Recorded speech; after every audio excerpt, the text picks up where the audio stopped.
The Dragon Ball Z TV special, A Final Solitary Battle, the father of the Zeto warrior, Son Goku, who challenged Frieza, better known by most by its dub renaming of Bardock the Father of Goku, or just as the Bardock special for short, is considered by many to be one of the Dragon Ball Z anime's greatest accomplishments. And I have to agree with that. Beyond being different from the norm for Dragon Ball's narrative, some may not have a large list for the reasons why, which is where this video comes in through focusing on its protagonist. There are several simple reasons Bardock appeals to many. His sense of camaraderie and desire to save his people juxtaposed with his merciless nature and lack of care for his son for his low battle power makes him more morally grey than Goku as a protagonist, and his inability to save his people or change the future, especially with the latter not being believed by those he preaches to, links him to many aspects of classical tragedy. Of course, that's not where Bardock's strength of character ends though, with there being much to explore in and outside of these. A major aspect of Bardock that stands out to me is when comparing him to the fathers of action-adventure shonen protagonists in more recent times, who tend to be extremely talented or accomplished individuals whose sons' prominence is directly tied to their own, often in ways that detract from the protagonist's own narrative. It would seem easy for Bardock to fall into this, with how his efforts were remembered by Frieza, and the father of Goku having achieved a battle power above the middle class or regular elites of his society. See my video on Raditz and Nappa for clarification on the Saiyan classes. Despite the point of Goku's character in relation to Vegeta, showing the importance of cultivating himself through Shugyo rather than his genes. Premise is of course secondary to execution, with Bardock executing these ideas in ways that enrich the narrative, rather than detract from it. In much the same way his only impact on Frieza was situational, in being the one Saiyan other than King Vegeta put in the situation to be aware of Frieza's motives and oppose him, just before one of the most significant moments of Frieza's life before Namek. Bardock also only became as strong as he did through his group having the teamwork to overcome ever more difficult missions, and allow him in particular, as the one leading the charge, to utilise the Saiyan power to become stronger through his injuries. In other words, Bardock's role merely reinforces rather than contradicts Goku's accomplishments through effort, and his Ji-Chan Gohan's teachings, with him representing what any Saiyan would achieve had they been placed on the same missions with a competent team. What I've said before of Raditz reinforces this, in being the opposite of Bardock, his natural middle class potential being unfulfilled, due to being placed on missions in which he wasn't in a position to catch up to one of the same class with greater experience like Nappa. It's in Bardock being a representation of the average Saiyan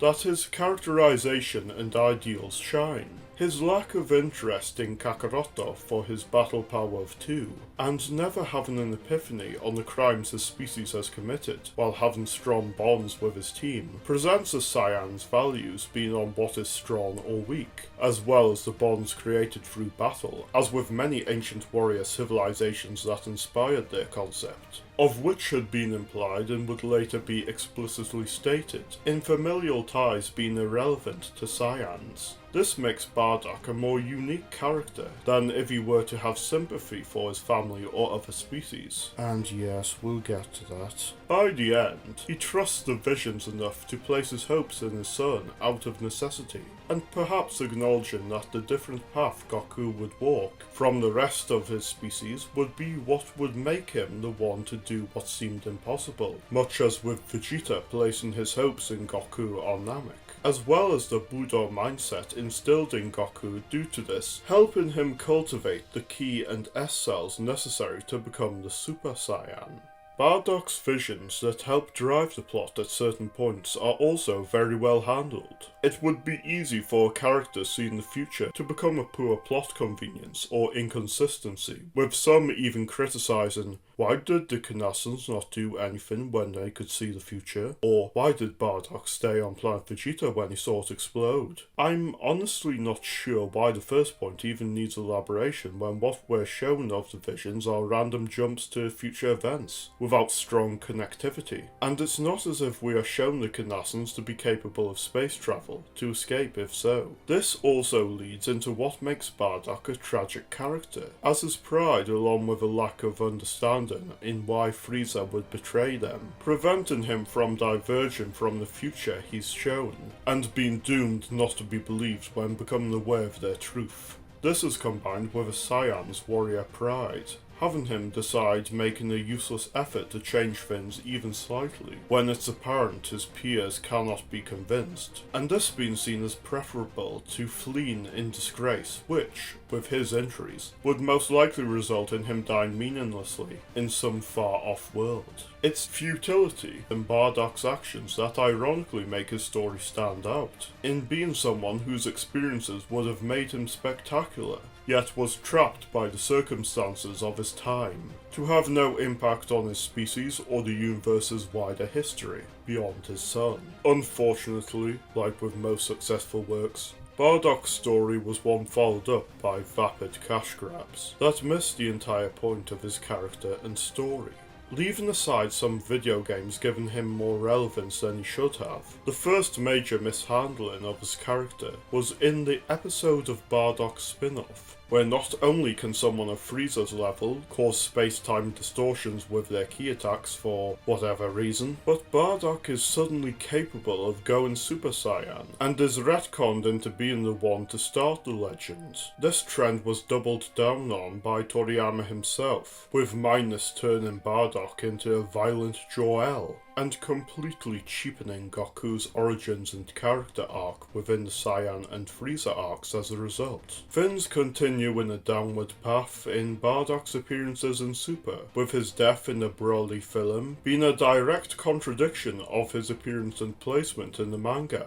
Unless assuming Frieza had the best eyesight of anyone in the series while also being colourblind. It's in his Granola arc story that Bardock's mishandling reaches its zenith, with him not only being special enough to be the game changer of Granola and Gas's past, and compassionate enough to save Granola and Monaito, but such being a special case in the most forced manner that he defeated Gas through really wanting to win. Now, there are some good thematic elements to this, as covered extensively by Jordan the Dragon Lee. But thematic depth is only as valuable as its internal consistency, and that is completely crushed by the simple question of, if this is the case, why was he not so determined to defeat Frieza, or even Dodoria? As much as I disagree with the directions Toriyama's input has taken things in the Super era, I don't disagree with the principle of him being able to do what he wants with his own work, at least if the input of those around him weren't capable enough of improving his story ideas. The issue though is Bardock is not his original creation, unlike with other characters in the manga.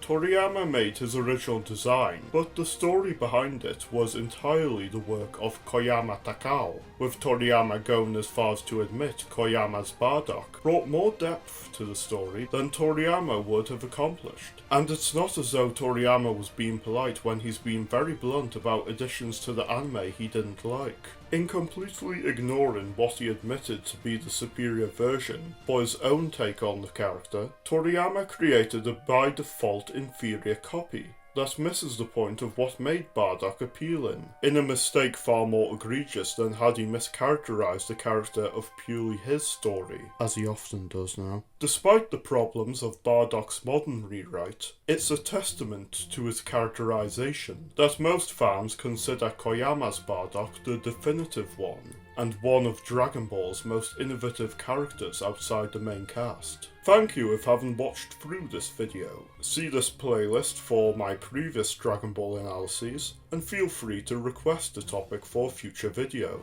If interested in my Dragon Ball what-ifs, I may also do one focusing on Bardock to some extent in the near future.